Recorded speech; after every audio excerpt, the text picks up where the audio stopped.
Hey, welcome to the Guillemot Kayaks Workshop. I'm Nick Schade, and we are working on the microBootlegger Sport strip-built sea kayak. So yesterday we got the outer stems on, and today I'm going to shape those outer stems and clean up the outside seam on the Partline. I want to do everything I need to do to get the boat ready to put the second layer of fiberglass on the bottom tomorrow. Because tomorrow's the last day I'll be able to work on the boat this week. I'm headed down to Annapolis, Maryland to Chesapeake Lightcraft for Kume Fest, their annual open house. So we'll see how far we get and take it from here.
So as you can see, there's a couple different ways to approach shaping this down. You can use edge tools. The big spoke shave works great. Block plane works great. This Rotex sander in a mode where it's most aggressive. It's a little slow for a power tool. I will sometimes use a right angle grinder. It's not a great day outside right now, and with the right angle grinder, dust goes everywhere. This has very good dust collection for the amount of work I'm doing here, the amount of material I'm removing. There's not much dust in the air. So this is quite nice in that aspect. What I'm trying to do is create a smooth, continuous surface, so make this outer stem a continuation of the surface of the boat. So when you run your hand over it, you don't feel there's a discontinuity there. It just blends all together. And so I'm taking this angle here and just continuing it out. All these are just a continuation of what's already existing on the boat. So I want to get this down smooth and flat right up against that surface. So when I'm done, I will be sanding the side of the boat right here. But right now I just want to be shaping. So when I'm using the power tool, I'm keeping this face of the tool parallel to this face of the boat. I'm not digging in this way. I'm not cheating over that way. Trying to keep it as close to parallel as possible. Likewise with the spoke shave, I keep this nice big spoke shave with long handles. It's really good as far as sighting that angle. I'm keeping the handle parallel to the side of the boat.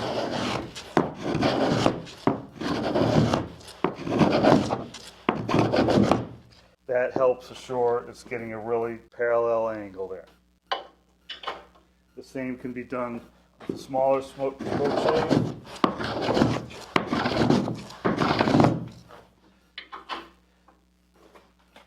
And likewise with a block plane.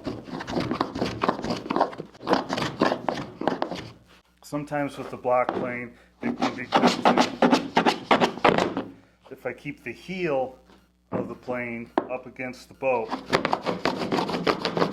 and cutting on the outer stem, there's no way it's going to cut into the surface of the boat until the outer stem is down flush.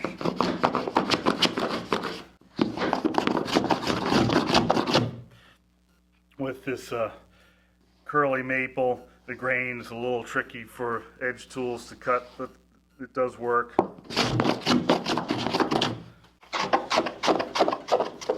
And I'm not worried about the outline of this yet. Right now I just want to get it down flush and smooth, and so it's a nice fair surface all the way in.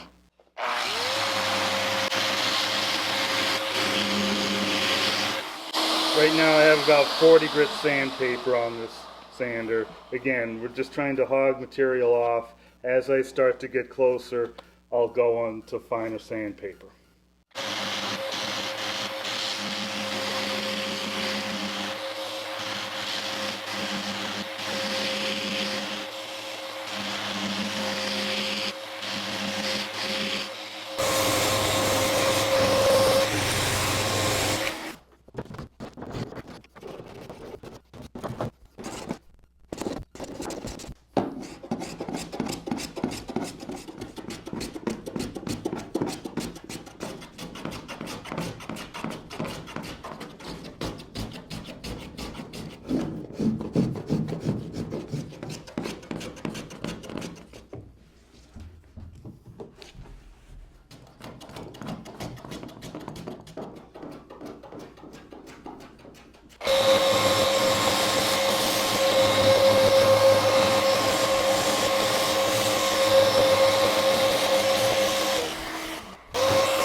So you know that you have a good fair surface if with a stiff board it's scratched all the way up to this edge. So here, you know, obviously I could sand a little bit more to get rid of that divot.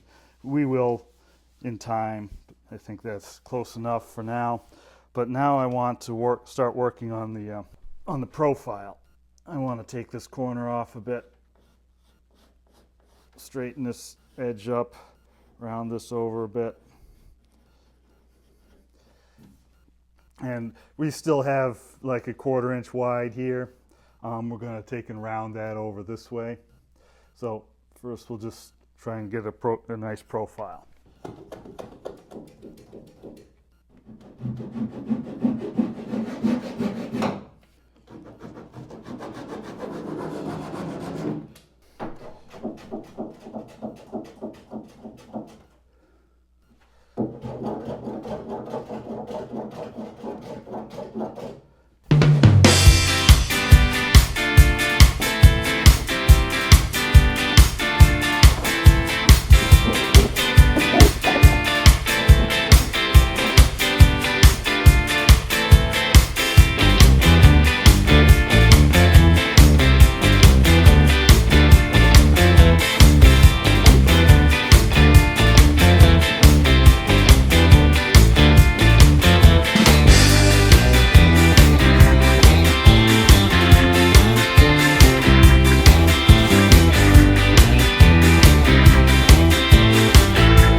the Partline, I have sanded through the glass into the wood and removed some of the stain in places. You know, I didn't want to, but in order to get this nice and smooth, I kind of had to. So I need to see if I can blend that stain in there. I'm not sure. It's always a little problematic. I've got here a good wet rag with alcohol, and I've got my stain. I don't need to put stain where there's already color.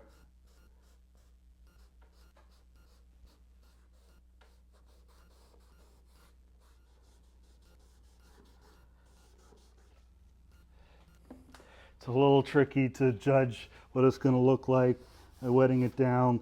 Hopefully that gives me a bit of an idea of what the material under the glass, you know, ends up being a little bit darker.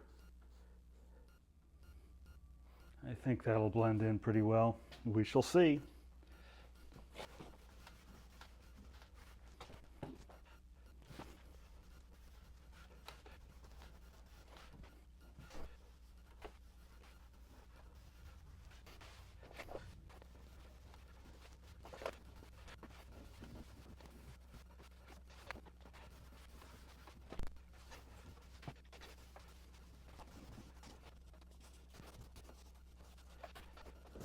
So I was kind of focused on getting the work done today. I didn't have much to say, but I got the outer stems all faired in and sanded out, and then I went along the Partline and just leveled that out. There was some unevenness. You know, I did my best to make everything line up straight as I was taping the deck to the hull, but there's always a little bit of wander there. Maybe if I spend more time concentrating on it, it'd be a little bit better. But the way it was, I needed to give it a little round over, and I think you need to do that anyways. And again, my microBootlegger designs are quite different from a lot of other kayaks and my other designs in that the shear here is basically there is no shear. There's just this Partline, the transition from the deck to the hull. And I want to make that as continuous as possible. Where with a lot of boats, you have a nice sharp shear line where the hull and the deck come together. There's a fairly sharp line there. Here it really blends together. You know, a lot of my boats have some aspect to that, but the microBootlegger, it's that to the extreme. So to try and get that all to blend in is pretty tricky. It's a lot easier when you have a sharp corner. Then you just make a sharp corner there.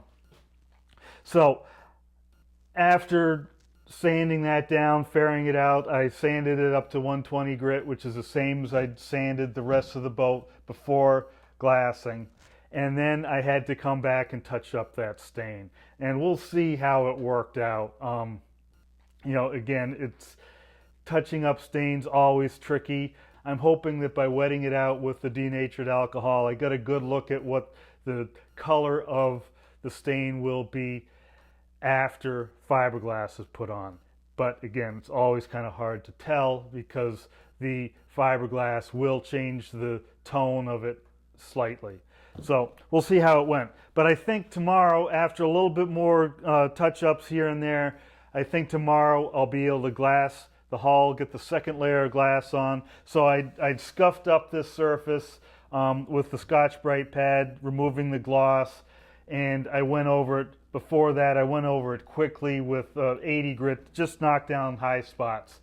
If you remember, when I glassed this the first time, I did not put a full fill coat on it. I just put a light fill coat on, enough so I don't have deep pits in the fiberglass, but not so much that it's actually sort of filling up deeply above the fiberglass. So when I put my next layer of glass on, those two layers of glass are as close together as possible. That's what's going to be the strongest, is having those layers really close together. But I could have just put 2 layers of cloth on that first time all at once, and that would have worked fine. And then I'd come by and I'd just put tape along this outside seam. I just sort of like the idea of doing it this way, where I wrap that cloth right along it. It makes the blending of that edge a little bit more seamless, and the hope is you really can't tell where this Partline was when it's done. That'll depend a little bit on how good a job I did with the stain, but we'll see. So Tomorrow, in the next episode, we'll be fiberglassing the hull, second layer of glass, and we'll see how it goes. So if you enjoyed this episode, despite it being a little bit uneventful, give me a like. And if you haven't subscribed yet and you're watching all the way through, I think you ought to subscribe, turn on notifications so you know when the next episode comes out. So, until then, thanks for watching and happy paddling.